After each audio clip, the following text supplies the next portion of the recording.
Volvemos a la coyuntura local. El viernes, vos sabrás, se conoció el índice de inflación de marzo del mes pasado. 11% fue el registro y fue un registro otra vez menor a lo esperado, algo con lo que el gobierno viene generando expectativas muy positivas respecto de la suba de precios.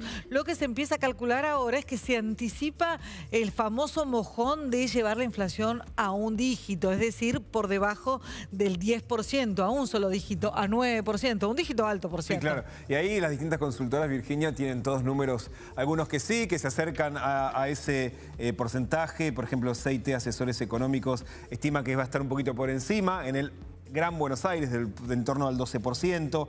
Otro de los estudios de la Fundación Libertad y Progreso está estimando en 9,5% la inflación para este mes. También de Empiria Consultores tiene un numerito un poquito por encima, 11%. Ahí la gran pregunta seguramente, Virginia, será cómo va a impactar la suba de las tarifas, en particular de gas, en los precios, y si eso se va a multiplicar en otros precios de la economía. Hay que decir que estas estimaciones que estabas comentando, Damián, suelen tener, o es lo que estamos viendo en los últimos meses, un desvío al alza, y por eso cada vez que contamos un índice de inflación decimos que es un registro más bajo al esperado. Esto viene pasando casi desde diciembre, y tiene que ver con esto, con que las estimaciones privadas suelen venir un poco por encima. Los primeros datos de abril, particularmente de consumo masivo y de alimentos, vienen realmente muy bajos, de ahí que el gobierno no quiere potenciar otras subas para precisamente generar esta expectativa de que la inflación finalmente se está consolidando claramente hacia la baja y que esa es la única tendencia. Sin embargo, acá surge el gran interrogante. Llegamos al dígito, la inflación puede llegar, ponele en abril, como dice el gobierno, entre 9 y 8% incluso. ¿Cómo se hace para llegar al siguiente escalón, que es bajar la inflación a un dígito, pero un dígito bajo, un dígito de 2, 3%, un 1%? Y bueno, y de ahí un pasito hacia derrotar la inflación. Ese escalón, ese tránsito es el que advierten ya no es tan sencillo, porque en el medio debería mediar alguna recuperación de la economía.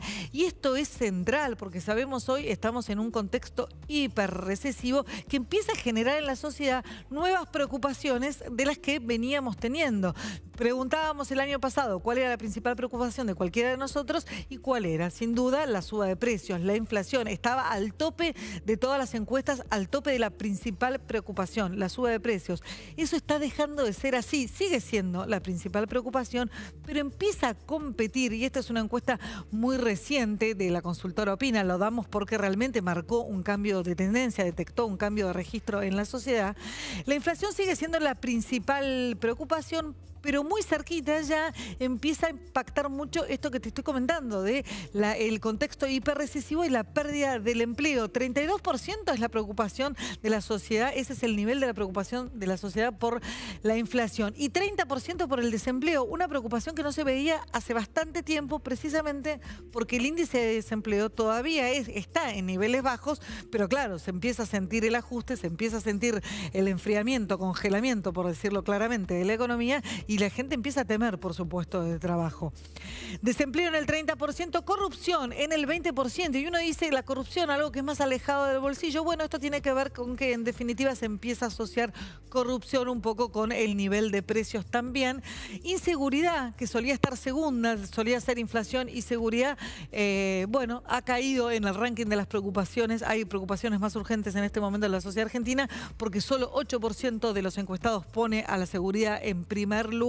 Y educación, lamentablemente, y esto realmente es algo que deberíamos enfocarnos todos muchísimo más, porque lamentablemente la educación está en el 5% de nivel de preocupación de la sociedad, lo que claramente marca un poco el contexto que estamos atravesando. Pero para sintetizarse, la inflación ya no tiene el podio, o el podio exclusivo, si se quiere, de la preocupación.